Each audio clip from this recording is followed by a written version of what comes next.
They are the fat stored human body in various forms, and major form are triglycerides. Triglycerides composed of single molecule of glycerol attached with three fatty acids. And fatty acids consist of long chain of carbon and hydrogen, and this side chain attached to a functional group called carboxyl group. Now, why it is called oxidation and why it is called beta oxidation? So let me tell you first about oxidation. The process of catabolic pathway of fats in which free fatty acid is converted to acetyl coenzyme A is a process in which oxygen is required. That's why it is called oxidation. And the carbon directly attached to functional group is alpha carbon. And the next carbon attached to alpha carbon is beta carbon. And the breakage between alpha and beta carbon occurs during oxidation of fatty acids. And that's why it is called beta oxidation. Now, the process of beta oxidation, humans have adipose tissue which contain triglycerides, and triglycerides contain fatty acids molecule, and they are distributed all over human body, and from there they enter into the blood. Through blood they are actually distributed all cells of the body that can metabolize fatty acids, and then the fatty acids move inside the cytoplasm of target cells, and in the next phase the fatty acids enter into the matrix of mitochondria from crossing inner and outer mitochondrial membrane. So the whole process of beta oxidation is divided into three phases, that is transport of fatty acids from adipose tissue to target cell. Second, the entry of fatty acids into cytoplasm and mitochondria, and the third is oxidative catabolism inside mitochondrial matrix. So now let me tell you the detail of transport from adipose tissue to target cell. So the combination of glycerol with three fatty acids is important in adipose cells because Excuse the me. glycerol. Yes, ma'am. Wait a minute.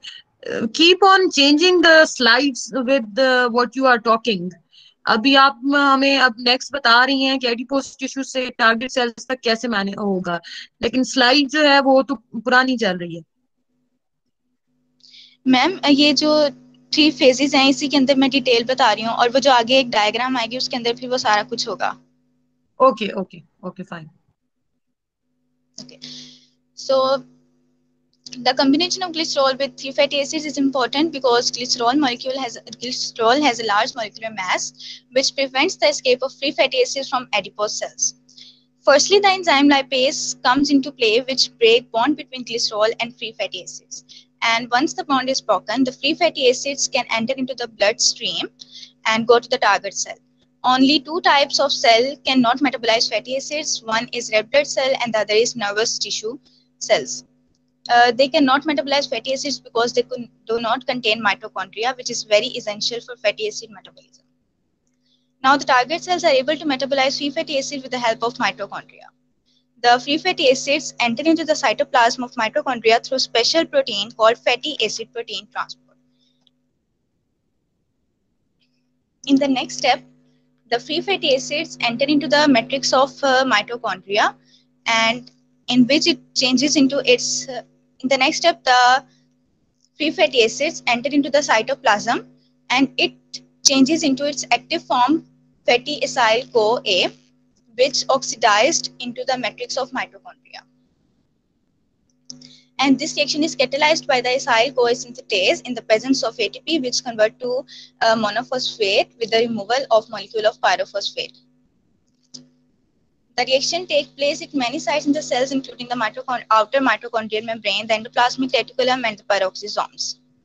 The fatty acid activation is important because without it, the fatty acids cannot be utilized in mitochondria. Now let us discuss the transportation of fatty acids into mitochondria in detail. The outer mitochondrial membrane has small pores-like structure in it, which is called porins, which makes the outer mitochondrial membrane very permeable to many substances, include acyl coenzyme A. So acyl coenzyme A can freely transport inside the intermembrane space. But the inner mitochondrial membrane have no any pore-like structures in it. That's why it cannot freely transport acyl CoA into the matrix, and the process occurring in the inner mitochondrial membrane to transport free fatty acyl CoA into the matrix of mitochondria, and this process or mechanism is called carnitine shuttle. Now let us discuss the carnitine shuttle in detail. Carnitine shuttle contains many enzymes, and one of them is carnitine palmitoyl transferase 1, which is located in the outer mitochondrial membrane. And what's the job of it? The main job of this enzyme is that it attaches a molecule of carnitine to acyl CoA. In this reaction, the CoA of acyl coenzyme A is released back into cytoplasm, and molecule of carnitine is acyl carnitine is generated inside intermembrane space. And the next step, the enzyme carnitine acyl carnitine translocate, which is located on inner mitochondrial membrane, transport this acyl carnitine into matrix of mitochondria. लेकिन जैसा कि हम लोग जानते हैं कि matrix of mitochondria के अंदर जो है सिर्फ एसाइल फैटी एसाइल को ए ही वर्क करता है, तो इसलिए हम लोगों को जो फैटी एसाइल को है उसको दोबारा से रीजनरेट करना पड़ेगा ताकि वो उसकी ऑक्सीडेशन जो है वो मैट्रिक्स ऑफ माइटोकॉन्ड्रिया के अंदर हो सके. So this job is done by the enzyme which is called as carnitine palmitoyl transferase 2. This enzyme attaches coenzyme again to the acyl molecule and regenerates the carnitine back. And the carnitine that is regenerated is transported again into the intermembrane space that can be utilized by carnitine palmitoyl transferase 1 again. So this is how the process of free fatty acid is transported into mitochondrial matrix. Now Bilal will continue the next steps. Assalamu alaikum. I want to explain the oxidative catabolism of fatty acid inside the mitochondrial matrix. Once the fatty acyl CoA enter in the mitochondrial matrix through the mechanism of carnitine shuttle, it is catalyzed by 4 enzymes which can take place in 4 steps. The first step is dehydrogenation, which is catalyzed by FAD-linked dehydrogenase. The second is hydration by hydratase. The third one is dehydrogenation by NAD-linked dehydrogenase. And the fourth one is thiolysis by thiolase. Next. Now the process of beta oxidation inside the mitochondrial matrix. The first step is the dehydrogenation, in which the dehydrogenation of fatty acyl CoA take place in the presence of acyl CoA dehydrogenase that produce trans-anenyl CoA, in which 2 hydrogen atom is removed from alpha and beta carbon atom. This 2 hydrogen atom is accepted by FAD, which is reduced to FADH2. In the second step is the hydration. In second step, trans-anenyl CoA hydratase in the presence of anenyl CoA hydratase, in which water molecule is added to trans-anenyl CoA. 1 atom of the water molecule is added to the alpha carbon, and 1 oxygen atom and hydrogen atom of water molecule is added to the beta carbon. In the third step is again dehydrogenation. In the third step, the dehydrogenation of 3L-hydroxyacyl CoA take place in the presence of 3L-hydroxyacyl CoA dehydrogenase, in which 2 hydrogen atom is removed from the beta carbon. Both of the hydrogen atom is accepted by NAD, which is reduced to NADH. The fourth step is the cleavage reaction, in which the thiolysis of beta ketoacyl CoA take place, in which 1 molecule of coenzyme A is also added in it. The final product is fatty acyl CoA and 1 acetyl CoA. The fatty acyl CoA is present both in the substrate and in the product. The difference between both of them is that the fatty acyl CoA in the product contain 2 carbon less than the fatty acyl CoA that is present in the substrate. The fatty acyl CoA present in the product now move into the next cycle and used as a substrate. The cycle is repeated again and again until the 4 carbon fatty acyl CoA remains. The end product of each cycle is 1 FADH2, 1 NADH, 1 acetyl CoA, and acyl CoA. With every cycle of oxidation, the side chains get shorter. Next slide. Now take a look at the example of beta oxidation of palmitic acid, which is also the beta oxidation of even chain fatty acid. Palmitic acid or palmitoyl CoA is 16 carbon fatty acyl CoA, which undergo the same 4 steps which we discussed earlier, and the product is 1 acyl CoA and 1 acetyl CoA. Acetyl CoA is 2 carbon molecule and acyl CoA is 14 carbon. The fatty acyl CoA present in the substrate is 16 carbon, while the fatty acyl CoA present in the product is 14 carbon. So the fatty acyl CoA in the product is 2 carbon less than the fatty acyl CoA that is present in the substrate. The 14 carbon fatty acyl CoA is used as a substrate in the next cycle. The cycle repeated again and again until the 4-carbon fatty acyl CoA remains. So the beta oxidation of palmitic acid will undergo 7 cycle, and it produces 7 FADH2, 7 NADH, and 8 molecule of acetyl CoA. In each cycle, the FADH2 and NADH will be transported to the electron transport chain, the acetyl CoA, which is oxidized in the citric acid cycle, and it produces the ATP. Now the beta oxidation of the odd chain fatty acid. In the previous slide, we discussed the beta oxidation of even chain fatty acid. The beta oxidation of odd chain fatty acid is similar to the beta oxidation of even chain fatty acid, except only the fourth step is different. In the beta oxidation of even chain fatty acid, at the end 4-carbon unit fatty acyl CoA remains, while in the beta oxidation of odd chain fatty acid 3-carbon unit propanyl CoA is produced instead of the 4-carbon unit. Then this propanyl CoA is converted into the succinyl CoA. Succinyl CoA is the intermediate in the tricarboxylic acid cycle. The succinyl CoA is then converted into the oxaloacetate, which is used for the gluconeogenesis. Next slide. Now take a look at the energy production. Energy production during one cycle. One cycle produces 1 FADH2, 1 NADH, and 1 acetyl CoA. One FADH2 contain 1.5 ATP, one NADH contain 2.5 ATP, and one acetyl CoA contain 10 ATP. The total ATP production is 14. Now the ATP production during beta oxidation of the palmitic acid, which is 16-carbon fatty acyl CoA. It undergoes 7 cycle that produces 7 FADH2, 7 NADH, and 8 acetyl CoA. 7 FADH2 contain 10.5 ATP, 7 NADH contain 17.5 ATP, and 8 acetyl CoA contain 80 ATP. The 2 ATPs are utilized when the fatty acid is converted into the fatty acyl during the process of activation. The total ATP production is 106 ATP, while the theoretical is 129 ATP. The actual ATP production during the reaction is less than the theoretical ATP production because some substrate is not utilized in the reaction and some energy is lost during the transport. Thank you. Now the regulation and significance will explain by Noor Shakil.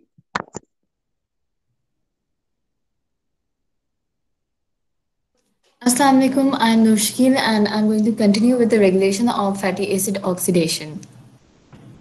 The rate of fatty acid oxidation changes with the nutritional and hormonal content. Fatty acid की oxidation का rate nutrition and hormonal content के साथ change करता है. Nutrition in the sense कि ये glucose dependent है, glucose की कंसंट्रेशन ज़्यादा या कम होने पे ऑक्सीडेशन आकर करती है. Hormonal insulin and glucagon dependent. Oxidation occurs only when energy is required. Actually, हमारी body की first and foremost priority for energy needs is the energy which comes from carbohydrates, that is in the form of glucose. जब हमारी body में carbohydrates खत्म हो जाते हैं, glucose सारा यूटिलाइज हो जाता है, तो उसके बाद हमारी बॉडी शिफ्ट करती है protein and fatty acid metabolism के पास. एंड तब हमारे पास अगर ग्लूकोज कम है तो फैटी एसिड ऑक्सीडेशन होती है and energy is produced. The rate of fatty acid oxidation is high during fasting and low right after taking a meal. Fasting में क्योंकि हमारा ग्लूकोज यूज हो चुका होता है, ऑलरेडी सारे कार्बोहाइड्रेट्स यूटिलाइज हो चुके होते हैं for energy and we need another source for the energy. So fats undergo this process and provide us with energy so that our body doesn't undergo stress. 2 pathways present in the liver.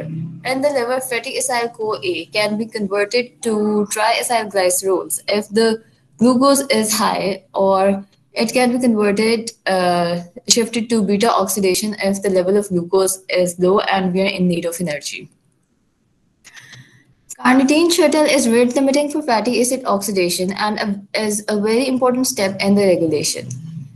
Beta oxidation की regulation में carnitine shuttle का बहुत important role है क्योंकि fatty acids को mitochondria में transport करने के लिए जो कि साइट ऑफ ऑक्सीडेशन है, carnitine shuttle and the enzymes are very important.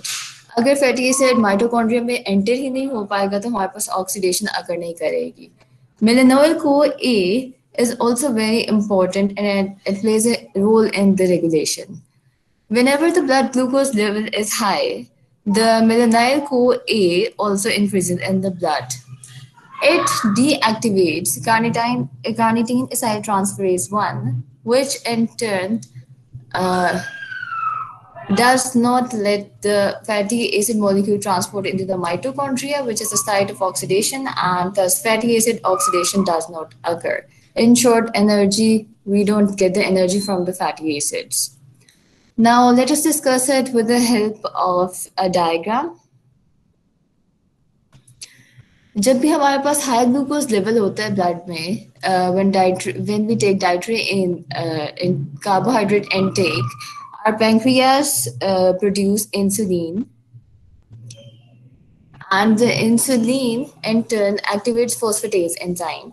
Phosphatase phosphorylates ACC, acetyl carboxylase CoA, and ये एक इम्पॉर्टेंट एंजाइम होता है जो कि फैटी एसिड सिंथेसिस में इम्पॉर्टेंट होता है. ये मेलेनोइल CoA को प्रोड्यूस करता है जो कि फर्स्ट इंटरमीडिएट है in the synthesis of fatty acids. Melanoid CoA, as I told earlier, ये कार्निटीन acetyltransferase 1 को इनहिबिट कर देता है इसके फंक्शन को, जिसकी वजह से फैटी एसिड्स माइटोकॉन्ड्रिया में नहीं जा सकते. जब फैटी एसिड्स माइटोकॉन्ड्रिया में नहीं जाते तो हमारे पास वो प्रोसेस ही नहीं होता, बीटा ऑक्सीडेशन अकर ही नहीं होती. लेकिन जब हमारा ब्लड ग्लूकोज लो होता है तो पैंक्रियास ग्लूकागोन को रिलीज करती है. ग्लूकागोन प्रोटीन काइनेज ए को एक्टिवेट करता है, व्हिच इनएक्टिवेट्स ACC. जब ACC इनएक्टिवेट होगा तो मेलेनोइल CoA प्रोड्यूस नहीं होगा और फैटी एसिड्स स्टोर नहीं होंगे, बल्कि they will be transported to mitochondria because carnitine acetyltransferase 1 is activated. It will transport the fatty acyl CoA molecule into the mitochondria, where it will undergo beta oxidation. Acetyl CoA will be produced. It will be sent to citric acid cycle for further oxidation, and then the electron transport chain and energy, we will get energy in the form of ATPs. Now let us see the genetic defects and diseases if the fatty acid enzymes are absent, or if there is any defect in the metabolism. हमारे लिए major sources after glucose triacylglycerols होते हैं energy के लिए, and there is a very important, और अगर ये नहीं होंगे तो सीरियस हेल्थ कॉम्प्लिकेशंस आ सकती हैं. Mutation in the chain encoding the medium chain acyl CoA dehydrogenase causes serious complications. Long, medium और शॉर्ट फैटी एसिड के लिए 3 आइसो एंजाइम्स होते हैं, डिफरेंट होते हैं. Long chain fatty acyl molecules के लिए long chain acyl CoA dehydrogenase होता है, शॉर्ट के लिए शॉर्ट होता है, मीडियम के लिए मीडियम होते हैं. Actually these are 3 isoenzymes. और medium chain acyl CoA dehydrogenase की अक्सर म्यूटेशन हो जाती है. ये मोस्ट कॉमन जेनेटिक डिफेक्ट है, and 2 major disease are caused by it: sudden infant death syndrome SADS and Jamaican vomiting sickness. Now let us see these diseases one by one. Sudden infant death syndrome. Unexpected death of healthy infants, usually overnight.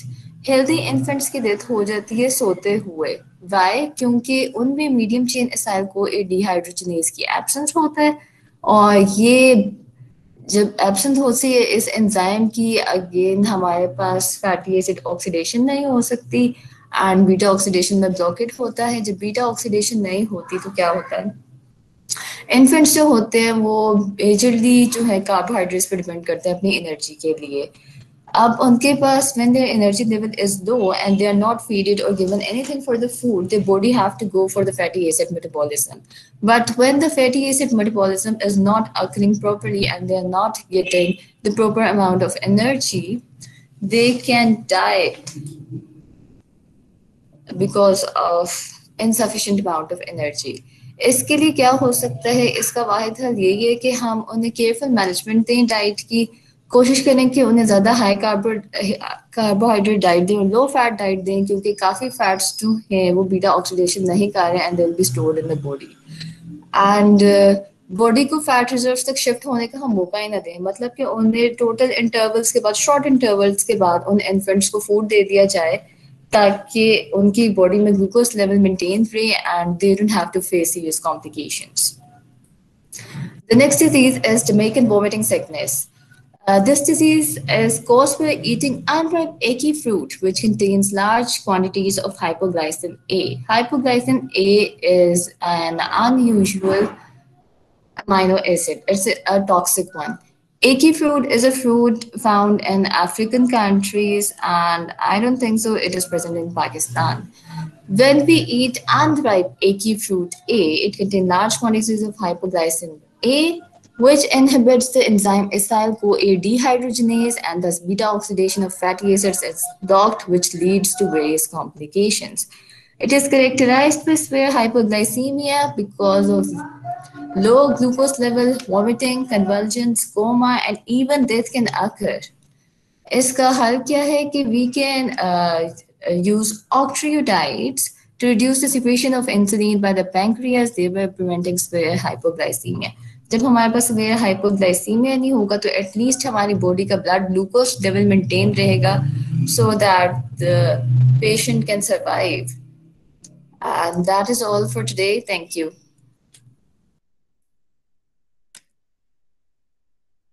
If you have any questions or queries, you can ask us. Thank you very much for a very good presentation. I'm very happy to see your contribution and your preparation for the presentation. And yes, now it is open for the questions. If any one of you have questions,